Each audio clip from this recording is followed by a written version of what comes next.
Furhat is used in customer service, education, healthcare, and research.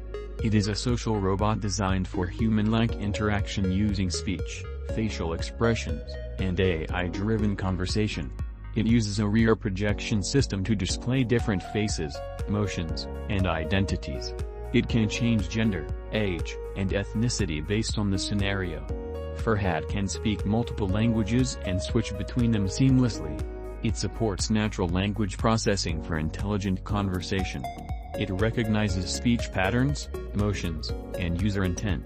It can identify and remember people through facial recognition. Furhat can assist in customer service. It works as a virtual receptionist or assistant.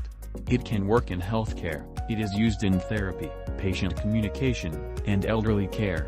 It supports research and AI development. It provides a platform for AI and human-robot interaction studies. It can show emotions. It displays different facial expressions based on the conversation. Furhat is expensive. It is more costly compared to simpler social robots like Cosmo or Pepper. It is high price makes it less accessible for individuals or small businesses. It has limited physical interaction. While expressive, Furhat lacks arms or hands for physical tasks.